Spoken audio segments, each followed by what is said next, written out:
It's time for another episode of Rainmaker for Contractors. Interviews and success stories with $1 million plus basement waterproofing and foundation repair owners. Discover how they market and grow their companies in today's economy. Hear directly from the most successful leaders in your industry. With your host and Rainmaker for Contractors owner, Bill Crawford.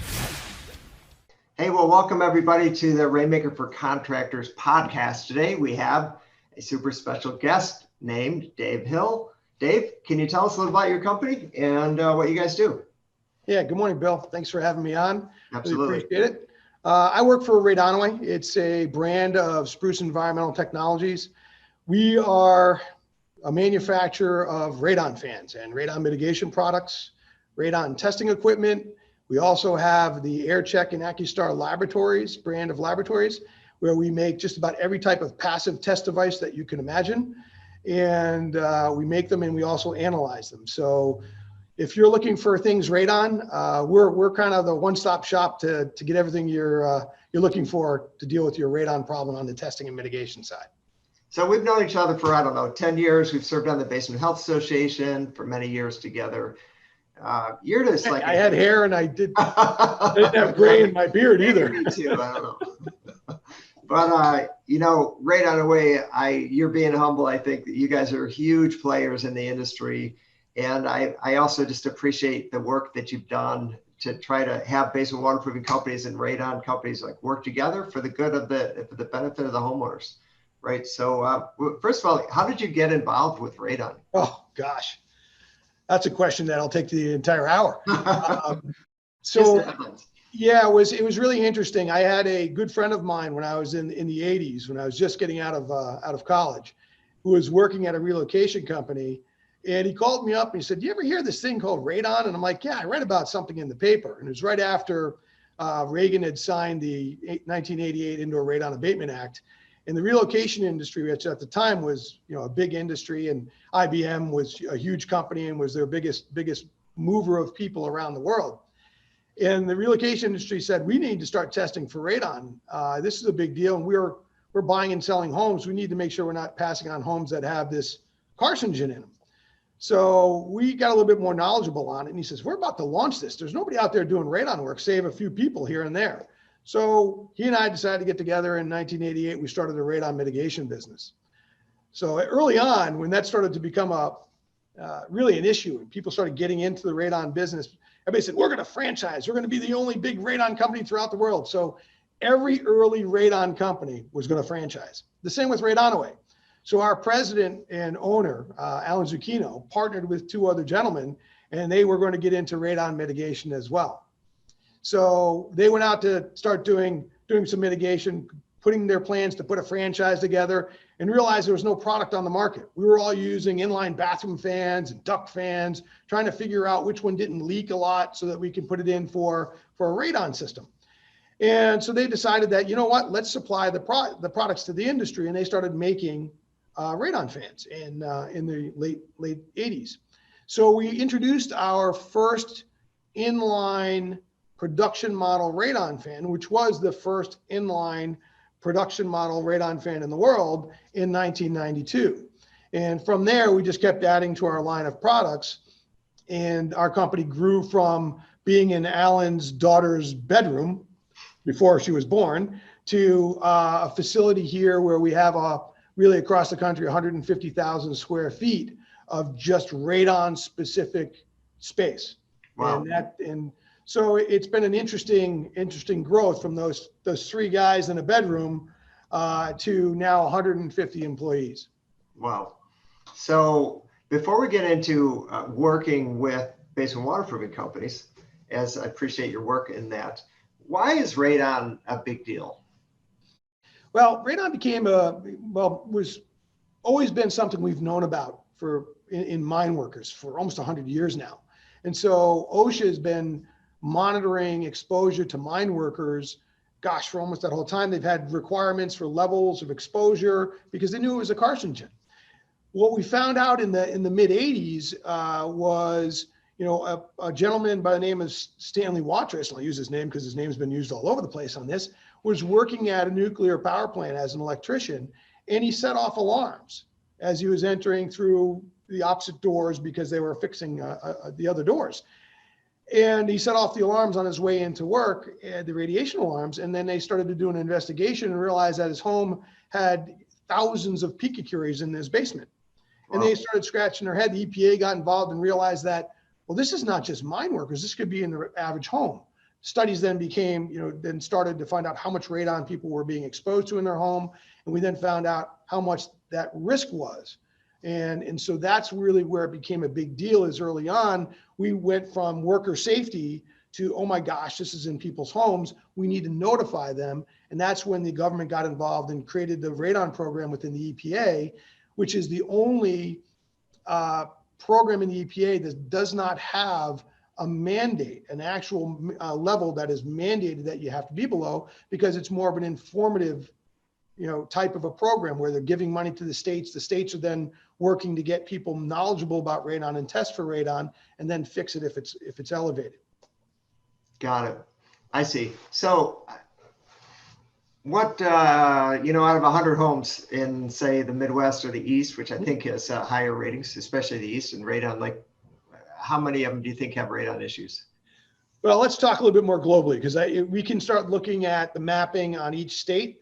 So let's not globally, but let's talk about the United States. So the United States, we've done some studies, EPA and National Academy of Sciences did studies in the earlier years that came out and showed that there was 1 in 15 homes were likely to be above the EPA's recommended action level of 4 picocuries per liter. Okay, now that we've been doing more work, we have millions and millions of points of data from our laboratories and other laboratories, and we've now put them all together, and new mapping is being done. But what we're seeing is that the real occurrence rate is going to be around 1 in 6 homes. So yes, there are going to be areas of the country, like there are areas of the country where there's really a low prevalence of radon because of the types of soils and that the homes are being built on. And then there's going to be areas where it's much, much higher, and 40%, 50%, up to 70% of the homes are elevated. But when we look at the overall average of the United States, it really is around 1 in 6 homes, not 1 in 15. And so that's where we're trying to get some of the mapping redone so that the messaging out to people is a little bit different. Because right now the EPA maps, which are absolutely a great tool to use to see, whether or not you're in a high radon zone, but the recommendation from the EPA is test every home. These zones give you an idea of prevalence, but the recommendation is test every home. So if you're in a yellow area where you should not have a lot of radon, you should still test your home, because you're going to find those pockets of radon. You're going to find that high home, and you don't want it to be your home. Okay, so let's go there just briefly. What radon can lead to? Is it primarily just lung cancer? Not that that's a small thing. What are the consequences of kind of being exposed to too much radon? Sure, I'm not a doctor. I'm not going to play one on the podcast here, but I've listened to a lot of the studies and a lot of the people that really know a lot more about it than I do. The estimates that the government is giving out to us from the EPA, National Academy of Sciences, is that we've got about 25,000 people a year on average that die every year from radon-induced lung cancer. Okay, now, is it higher than that if our prevalence is higher than that, or if our indoor average is higher? Yes, that's at an average indoor radon concentration nationwide of 1.3 picocuries per liter. So if your average in your home is 8 picocuries, well, you're in a different category. Yes, you're part of the 25,000, but you're part of the making up the average of 1.3. So when you really start getting into elevated levels, you need to be more concerned about reducing that risk. It's kind of like, I always liken it to sunscreen. Everybody has a threshold of risk they're willing to take. We know that, that too much sun causes potential skin cancers. So we have people that go out there and used to put on tanning oil. Going, yeah, I don't care. I'm not worried about it. And then you have people that are going to put on SPF 50 because they don't want any risk at all. Zinc on their nose. They may have more susceptibility. We have a level of risk we want to expose ourselves to. So what we want to do to give people is the information so they can make informed decisions. The recommended action level for the EPA is 4 picocuries per liter. They recommend that if you're living in the area and it's 2 picocuries or higher, you consider fixing your home. The World Health Organization recommends an action level of 2.7 picocuries per liter. So there's a lot of good information out there, and you have to decide, well, how much risk is good for me? And so my opinion is provide the testing, get the testing done, give people the data so they can make the informed decision. I want SPF 50, I'm going to put on oil. Got it. That's good. That's a good analogy. And when it comes to basement waterproofers, I kind of coming into a basement and opening up the floor. Mm-hmm. Is there harm in kind of not really paying attention to, the indoor air and those kind of things? Yeah. So what we know is that radon's coming from the breakdown of other rocks and stuff in the soil, radium in the soil and bedrock below our homes. And so we also can get rare, it could be a part of the building materials. It's much more rare that way. So we're usually dealing with it coming from the soil. So when a contractor is going out and assessing a potential problem in a home, whether it's slab on grade, over a crawl space, or a full basement, or a mixture of all, you're looking at what are the potential routes that the radon gas is coming in.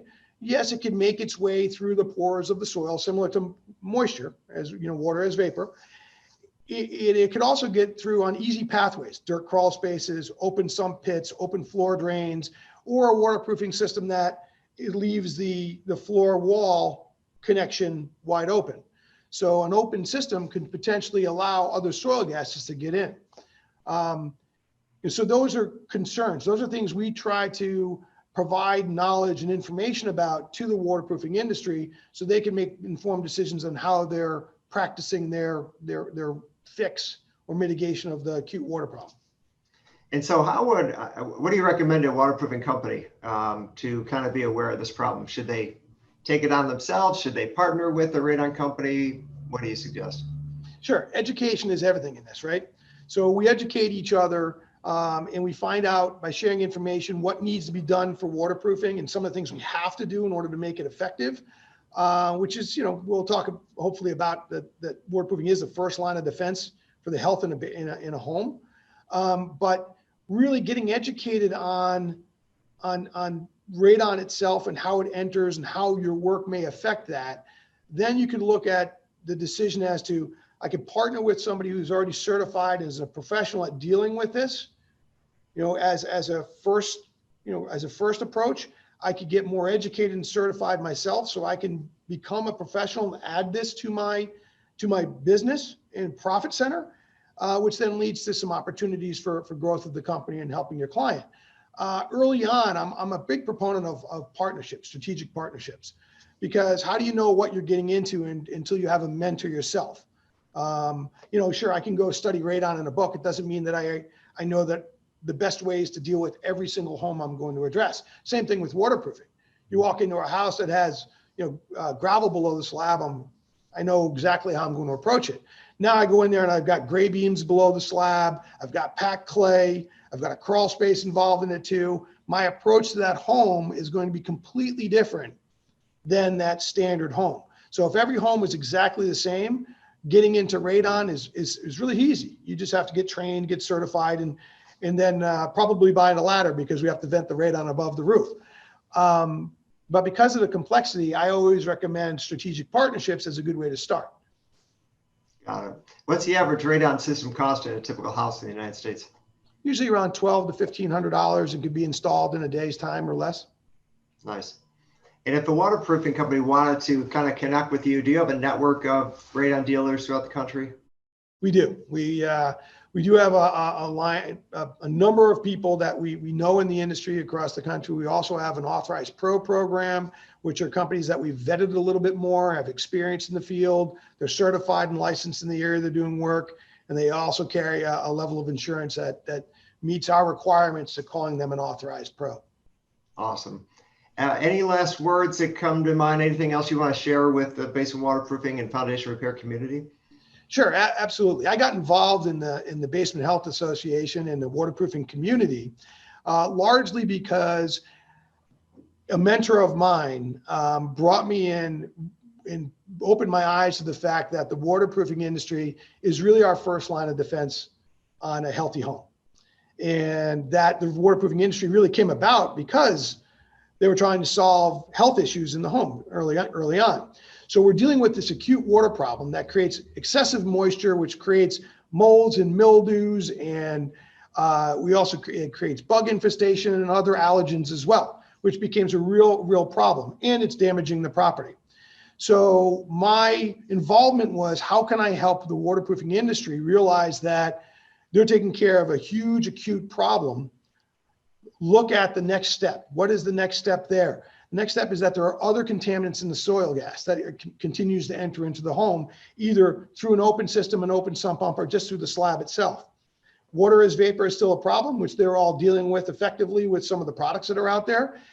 But ventilating below that slab can keep out more moisture, helping reduce the amount of runtime on some of those other products, and also take care of some of these other soil contaminants, radon being one of them. And now, because of a lot of the soils that we're building on, which have a lot of chemical problems on the sites, chemical vapor is now a big issue as well in a lot of these homes. And so we're seeing a lot of that transition from just radon contracting into also chemical vapor contracting. And I believe the connection between the waterproofer and healthy homes needs to continue. And so through education and through me learning what the needs are of the waterproofing industry are, I think our company can continue to help make this industry a better servant of their community to creating healthier homes. Love it. Love it. If someone wants to talk to you, do they go to RadonAway and fill out a form, or just call your company? Just call the company. It's an easy way to call us up. We answer every phone. You don't get a voicemail system, and they'll put you right through to us. Awesome. Hey, that's great. Great information, Dave. So appreciate you joining us. Really helpful. Thanks for your time. Thank you, Bill. Take care. You've been listening to the Rainmaker for Contractors podcast, where basement waterproofing and foundation repair business owners and industry experts share marketing and sales information that helps you reach more customers. Please leave us a review on iTunes or your favorite podcast platform, and get all of our show notes at RainmakerForContractors.com/podcast.